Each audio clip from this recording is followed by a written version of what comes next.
Nesse vídeo, vamos ver como foram as questões de biologia da prova da FUVEST no ano de 1984. Para essa edição, como de costume, foi disponibilizado no site uma prova de primeira fase, uma prova de 96 questões, das quais 12 foram de biologia, das questões 37 a 48. Aqui é uma visão geral da primeira página da prova. Dá para ver que é um papel amarelado, bem antigo, que foi digitalizado. Não dá para selecionar o texto, então eu vou apenas apontar com o ponteiro nas partes que eu estiver lendo. E aqui começam então as questões de biologia, a partir da questão 37. O esquema abaixo representa a estrutura interna do coração de um mamífero. A gente tem aqui então uma ilustração, uns rabiscos, né, com a estrutura do coração, os compartimentos, os átrios, os ventrículos, as artérias, as veias. Enfim, sangue rico em oxigênio e pobre em gás carbônico é encontrado em... O sangue rico em oxigênio vai entrar pelo coração pelo átrio esquerdo, vindo das veias pulmonares, vindo do pulmão, dos pulmões, né? Ele entra pelo átrio esquerdo, que aqui é a letra B, segue para o ventrículo esquerdo, que aqui é a letra D, e então vai seguir para a aorta para ser distribuído para o corpo. Portanto, aqui seria sangue rico em oxigênio, compartimentos B, átrio esquerdo, e D, ventrículo esquerdo. Letra D, B e D. Vou pegar uma imagem um pouquinho mais bonitinha aqui no Google. Gostei dessa aqui, repara que ela é bem detalhada, né? Ela tem uma legenda aqui explicando, né, os compartimentos, o átrio direito, que é AD, ventrículo direito, VD, AE, átrio esquerdo, VE, ventrículo esquerdo. Interessante também as setas. A cor das setas significa o nível de oxigenação do sangue. Então a seta azul é um sangue pobre em oxigênio, desoxigenado. A seta amarronzada, né, ela é um sangue oxigenado. Repara que a seta azul com sangue desoxigenado está entrando, vindo do corpo, entrando no coração pelas veias cavas no átrio direito. Dali ele segue para o ventrículo direito, passando aqui pela válvula tricúspide, que é a válvula atrioventricular direita. Então ele vai seguir do ventrículo direito para a artéria pulmonar, lá ele vai para os pulmões, vai se enriquecer em oxigênio, vai virar sangue oxigenado, setinha marrom, né? E vai voltar para o coração pelo átrio esquerdo, vindo das veias pulmonares, entrando no átrio esquerdo, onde ele vai passar para o ventrículo esquerdo, passando pela válvula mitral, a válvula atrioventricular esquerda. Do ventrículo esquerdo ele vai então passar para a aorta, de onde ele vai ser distribuído, que é uma artéria, né? De onde ele vai ser distribuído para o corpo, oxigenado. Aqui está as setinhas amarronzadas, indo para o corpo, oxigenado. 38. Qual dos insetos abaixo apresenta, durante o desenvolvimento, uma fase tipicamente aquática? Dentre as alternativas aqui, a letra E, pernilongo, é o que contém ali uma fase larval aquática. Tá aqui uma larvinha de mosquito, todo mundo já deve ter visto, né, em algum quintal, em algum local que ficou ali um recipiente com água limpa, às vezes até uma poça d'água mesmo, com água parada.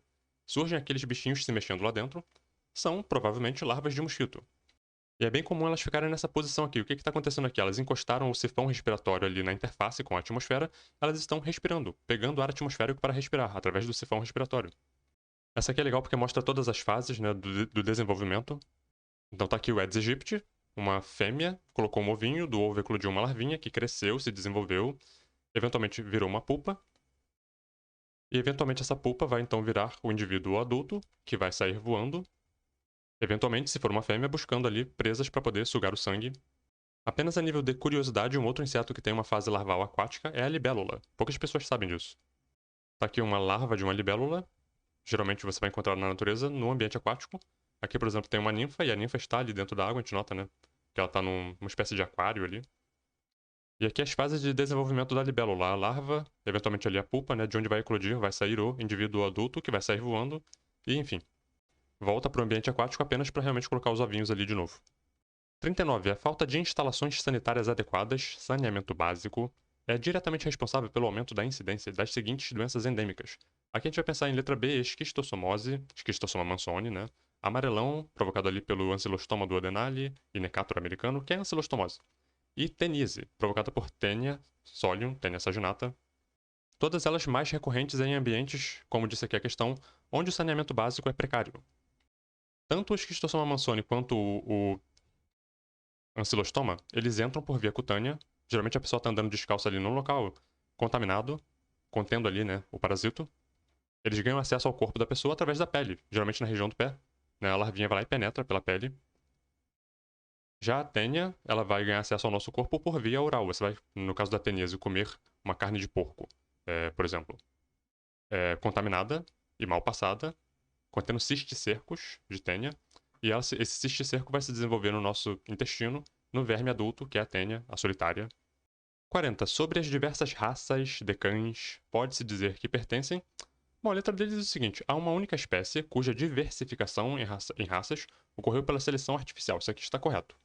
A partir de uma espécie ancestral de canino que foi domesticada pelo ser humano, e nesse processo de domesticação ao longo do tempo foram sendo selecionadas características de interesse. Então você tem, por exemplo, o cão caçador, o cão de guarda, o cão farejador, o cão pastor. Foram características que foram sendo selecionadas ao longo do tempo para suprir alguma demanda, alguma necessidade do homem. E nesse processo foram surgindo as raças como a gente conhece hoje. Claro que algumas raças foram selecionadas apenas e tão somente por questões meramente estéticas. Mas em última análise, todas elas surgiram pelo processo de seleção artificial de características. 41. A figura ao lado é um esquema simplificado do ciclo do carbono na natureza. Então está aqui o processo 1, glicose virando CO2, tipicamente respiração celular, né? E o 2, CO2 virando glicose, típico de fotossíntese. Lembrando que o uso da glicose para obter energia e tendo como produto final ali o CO2 é uma etapa metabólica, um processo metabólico de obtenção de energia que pode acontecer por via aeróbica ou anaeróbica, inclusive a fermentação. Bom, nós podemos dizer que nesse esquema, o 1, letra A, 1 representa os seres vivos em geral, ok, todos os seres vivos obtêm energia a partir de um carboidrato, eventualmente liberando CO2, né? E a 2, somente os produtores. Fotossíntese só faz quem produz o próprio alimento, os produtores, os seres fotossintetizantes. Então a letra A está correta. 42. A presença de semente é uma adaptação importante de certos grupos vegetais ao ambiente terrestre. Ok. Caracterizam-se por apresentar sementes, grupos de plantas então que têm sementes. Gimnospermas e angiospermas. Em qual alternativa aqui nós temos gimnospermas e angiospermas? A letra A traz aqui um pinheiro, que é uma gimnosperma, e uma leguminosa, que é uma angiosperma. Isso já torna essa alternativa correta. As outras, a mera presença de uma briófita ou de uma pteridófita já seria suficiente para dizer que a alternativa está incorreta. Então a letra B traz avencas, a C traz samambaias, ambas pteridófitas, D e E trazem musgos, então assim, incorretas. A D ainda exagerou e trouxe musgos e samambaias, a mais incorreta de todas. 43. Na digestão intracelular, formam-se no interior das células vacúolos digestivos, cuja origem decorre da associação letra A do lisossomo com o fagossomo. Achei uma imagenzinha aqui boa para ilustrar esse processo. Nesse caso aqui, a célula endocitou, ou fagocitou, né, uma bactéria. Esse material que foi fagocitado fica ali, forma ali o fagossomo, né? Eventualmente, um lisossomo contendo enzimas digestivas encontra esse fagossomo, ambos se unem, o lisossomo libera ali as enzimas digestivas dentro daquele fagossomo, e essas enzimas digestivas vão atuar naquele material que foi fagocitado, formando ali um material, né, a ser descartado. Aquilo que não é mais do interesse da célula é descartado, é exocitado, ou como a gente viu lá no primeiro vídeo, né, a defecação celular. Então aqui só para ilustrar mesmo a formação do fagolisossomo a partir da união do fagossomo com o lisossomo. 44. Nos cruzamentos abaixo, onde D minúsculo, Dzinho, representa o gene recessivo que condiciona o caráter RH negativo, o fator RH lá do sangue, né? E D maiúsculo, Dzão, seu alelo dominante, que condiciona o caráter RH positivo, qual das alternativas indica a situação onde pode vir a ocorrer eritroblastose fetal, doença hemolítica do recém-nascido? Aqui a gente ia precisar de uma mulher homozigoto recessiva, cruzando com um homem que tenha um alelo dominante e que poderia então ter o risco ali de uma prole que viria com o fator RH positivo, numa mulher que é RH negativo. Nesse caso, a letra E, ela traz pra gente uma mulher homozigota recessiva, RH negativo, cruzando com um homem homozigoto dominante, portanto, RH positivo. Esse cruzamento aqui teria 100% de chance de vir uma prole com fator RH positivo, tendo então um risco ali de doença hemolítica do recém-nascido. O manual MSD tem um capítulo inteiro sobre complicações pré-natais, vários tópicos aqui importantes, mortalidade materna, fatores de risco, doença hemolítica do feto recém-nascido, como a gente viu na questão, né? E vamos ver aqui com mais detalhes. Oligodrâmino, polidrâmino, que tem a ver com a quantidade de líquido amniótico, oligo menos, poli mais, né? Eclâmpsia, placenta prévia. Então, assim, quem tiver interesse e curiosidade em ler sobre esses tópicos aqui, recomendo, vou colocar um link na descrição. Com ênfase para esse aqui, doença hemolítica do feto recém-nascido, antigamente chamado de eritroblastose fetal. Então, a doença hemolítica do feto recém-nascido é a anemia hemolítica fetal ou neonatal causada pela transmissão transplacentária de anticorpos maternos para eritrócitos fetais. O distúrbio costuma resultar da incompatibilidade entre os grupos sanguíneos materno e fetal, geralmente relacionado aos antígenos do sistema RH. A doença hemolítica do feto resulta classicamente da incompatibilidade do fator RH, que pode ocorrer quando uma mulher com sangue RH negativo engravida de um homem com RH positivo. e concebe um feto com sangue RH positivo, ocasionando ali a hemólise. Além do fator RH, outros sistemas de antígeno também podem estar envolvidos nesse tipo de conflito, por exemplo, Cal, Duffy, Kidd, MNS, Luteran, Diego, XGP, enfim, uma série de antígenos. Isso aqui é legal pra pessoa ter no repertório, né? Já viu isso aqui alguma vez na vida. Eu recomendo, assim, dar uma lidinha sobre isso aqui. Mas o mais comum é o do sistema RH mesmo. Então, se uma mulher é RH negativo e ela identifica que o parceiro dela é RH positivo, ela é necessariamente uma gravidez de risco, certo? E uma prevenção contra esse problema aqui seria a administração de imunoglobulinas contra o fator RH para a mulher em risco, né? Porque aí evitaria que ela desenvolvesse a própria resposta imune com formação eventual de células de memória contra esse fator RH, o que seria um cenário que tornaria as gravidezes subsequentes mais arriscadas ainda. E aqui só para mostrar um cruzamento de uma mulher homozigoto recessiva com um homem homozigoto dominante, né? 100% da prole vem com o alelo dominante, portanto 100% da prole tem fator RH positivo. 45. Considerando-se um loco gênico que apresente 3 tipos de alelos alternativos, alelos múltiplos, quantos tipos de genótipos diferentes podem ocorrer em uma população diploide? Bom, 3 alelos alternativos lembra a gente lá o nosso sistema sanguíneo, o sistema ABO. São 3 alelos, né? Que, enfim, determinam ali os tipos sanguíneos. A gente já falou sobre isso num vídeo anterior, eu até demonstrei esse slide aqui, né? Que eu tenho aqui todos os tipos sanguíneos, os genótipos dos tipos sanguíneos. Temos aqui o genótipo A homozigoto, A heterozigoto, B homozigoto, B heterozigoto, AB e O. Então, são, a partir de 3 alelos, 6 genótipos possíveis. Como A homozigoto e A heterozigoto são o mesmo fenótipo, sangue tipo A, e a mesma coisa para o B, temos 6 genótipos, mas temos 6 genótipos mais 4 fenótipos diferentes. Inclusive porque como A e B são codominantes, quando eles estão juntos eles formam um fenótipo AB. Um não domina sobre o outro e não silencia o outro. 46, na figura acima, a seta indica... A seta está apontando aqui para uma antera, num estame. Isso aqui é a parte masculina, né? É o androceu. Portanto, letra C. Ela está apontando para o androceu de uma flor hermafrodita. Por que hermafrodita? Porque tem também o estigma aqui no meio. Essa flor tem tanto as partes masculinas, o androceu, como o gineceu, a parte feminina. Mas vamos pegar uma imagem mais bonitinha aqui para a gente ver mais detalhes. Temos aqui também uma flor hermafrodita. Repara que nós temos aqui os estames, que são formados por antera e filete. A antera, dentro dela ficam os grãos de pólen. Isso aqui, tudo esse conjunto forma o androceu, a parte masculina reprodutiva da flor.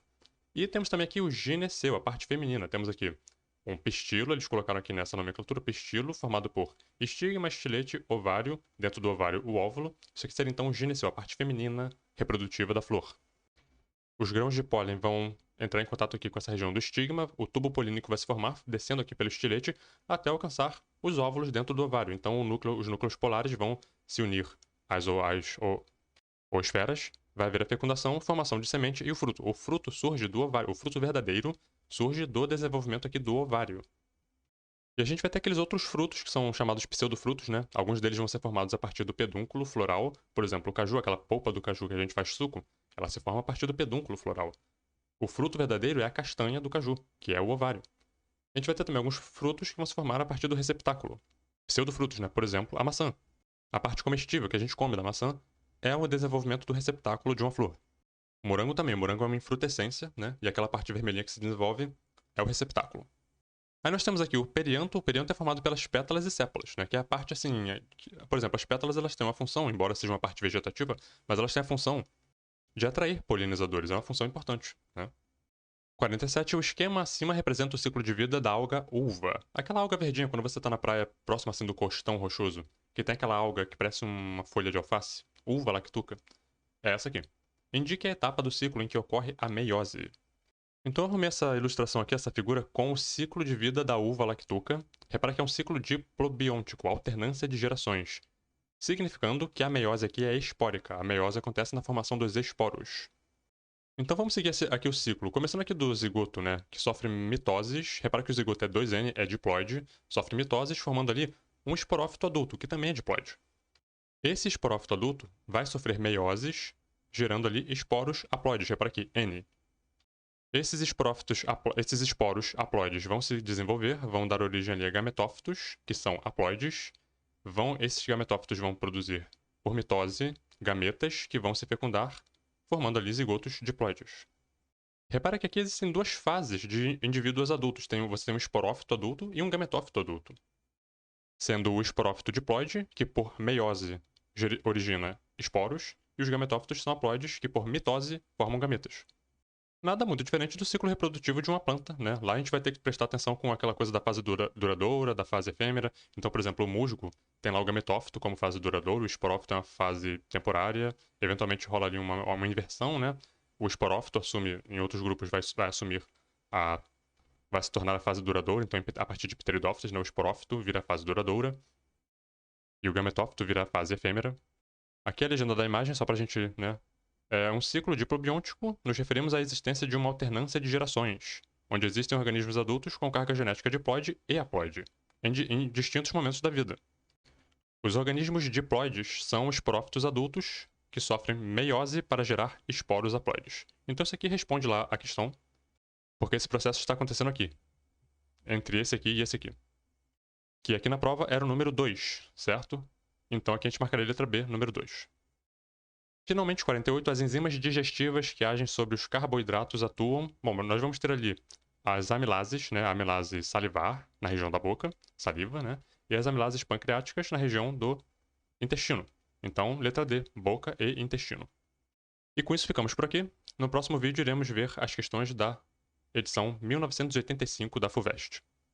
Até lá!